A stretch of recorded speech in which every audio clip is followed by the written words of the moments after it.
right now we're also thankful to have a guy who's doing very well in the Circa Friday Invitational. It's our pal Scott Pritchard, pro bettor, who's kind enough to join us right on the desk here, live in downtown Las Vegas, Bar Canada at the D.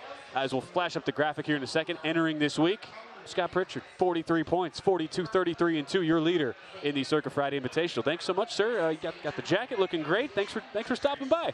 I'm happy to be here, Ben. I'm a big fan of you, Mike, Brian, the executive producer, and everyone here at Circa, as well as the D, not to mention the Golden Gate. But yeah, the contest, man, it's been a lot of fun. I've been enjoying following all the other contestants as well, but there's a fine line between first place and say 7th. So 7 weeks to go, 10 weeks down. It's been very tight so far, and we go into a interesting rivalry week like this. We've heard so much, whether it's this network, any other content creators, about motivation, trends in rivalry games like this.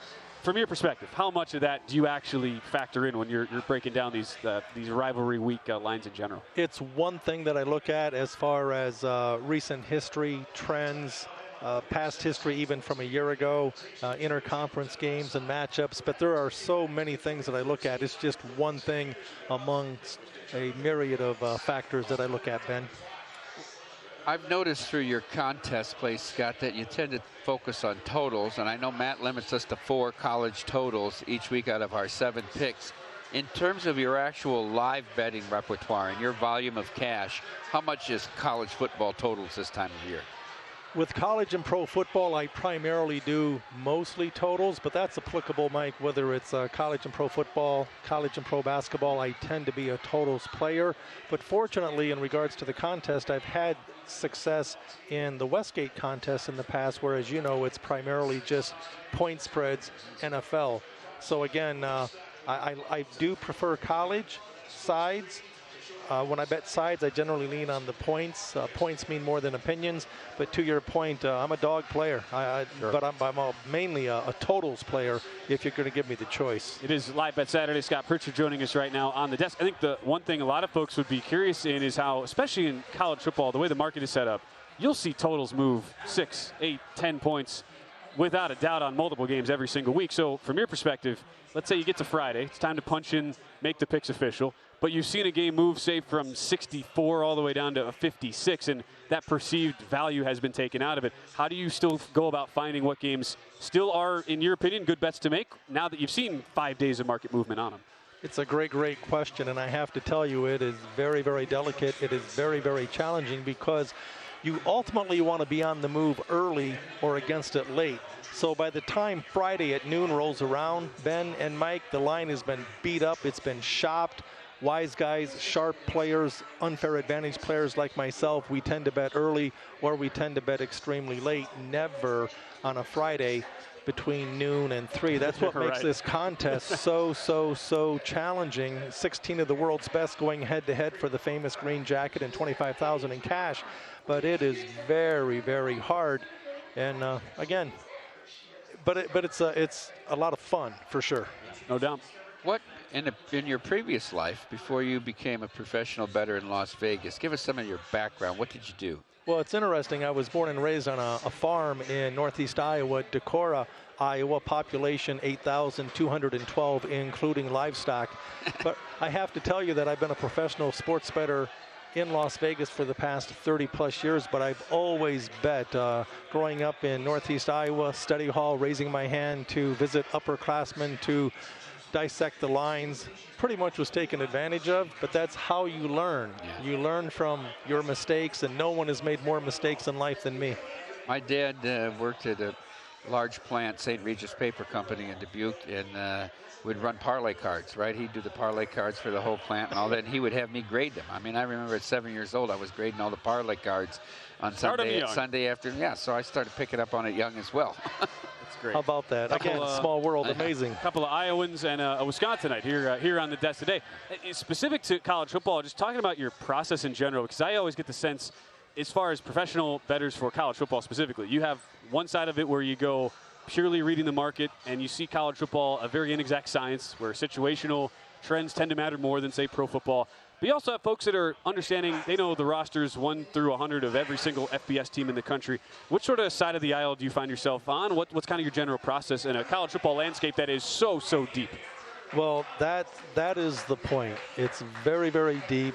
There are so many complexities. It is an exact science. And again, a lot of times the more you know, the less you know. A lot of times less is more. And by that I mean there are so many things that I look at. Obviously you want to look at the opening number. You want to see what the number is currently. Why has this number moved, if indeed it has? Is it because of injuries? Is it because of Joe Public? Although I don't really care about Joe Public. The sports books are not moving that number because of Joe Public from Kansas City on a Tuesday. It's the wise guys, the sharps, the unfair advantage players that are ultimately moving that number. But the big question is why?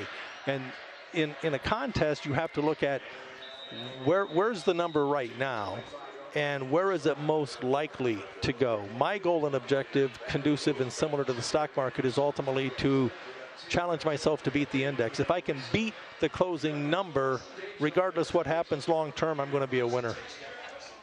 How much, Scott, do you look at handicapping the performance, let's say, of each team's key offensive players, look at the matchups with the defense, you're looking at trends, you're looking at past history, and how much is just getting the best number possible to the way you lean? It's the latter, my friend. And ultimately, I do not, I've said many times in my sports betting seminars on the Strip that I will not bet teams. I bet numbers, I bet value. It's not sexy, it's not romantic, but Jimmy cracked corn, and I don't care. I'm about cashing tickets, nothing more, nothing less. We love it. That's why we got you on here on Live Bet Saturday, and I just think about some of the games still to come. We're already projecting out toward championship week for college football. It's such a unique week amidst the the general process of college football handicapping, where you have teams playing right now who already know where they'll be next week in championship games. Lines have been out, look-aheads for some time. Alabama, Georgia is one of those examples. How do you go about the conference championship week, where you've got such a good amount of data coming in, and also teams that have known their specific matchup for weeks at a time heading in?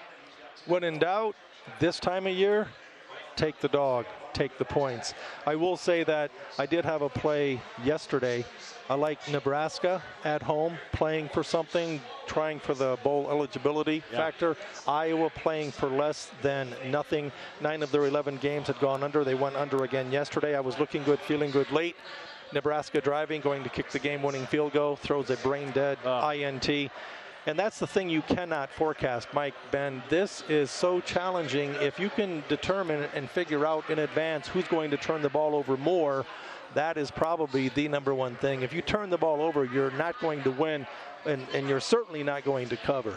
Yep. If you could have predicted that the Commanders would have turned it over 6 times against the Giants, half the field would have marched on from Survivor. I asked you a question, and we had a Survivor discussion earlier. I asked you when you were on with Matt and I on Follow the Money yesterday morning, and I couched it with just 2 options of if you were still in Survivor and you came close, eliminated 2 weeks ago, would you take the Titans at home against Carolina, or would you take Minnesota on Monday night at home against the Bears? And you gave a very strong answer. You were saving the Patriots this week against the Giants. Does that mean you're willing to lay 3 or 3.5 in the contest? In the millions, it was a flat 3. I'm sure it'll be a popular contest play. But or even in life, 3.5. Are you that confident in the Patriots tomorrow? I'm never confident in the Patriots in today's world. But, a contest pick is totally different to what I do in a real life situation. I would never, no matter how much I like the Patriots, perhaps at -3, would I ever lay 3.5. I don't compromise value. But in regards to the Circa, I had 10 entries. I had 2 entries left. I went 10-0. And the good news was at that time, I had 5 super teams still left. Kansas City, Philadelphia, Jacksonville, Detroit, and not Washington and not New England. But I wasn't worried about Washington. But the problem is I didn't think that, as bad as Ron Rivera is as a head coach, that they would get swept by the hapless, hopeless, coachless New York Giants. But to your point, 6 turnovers.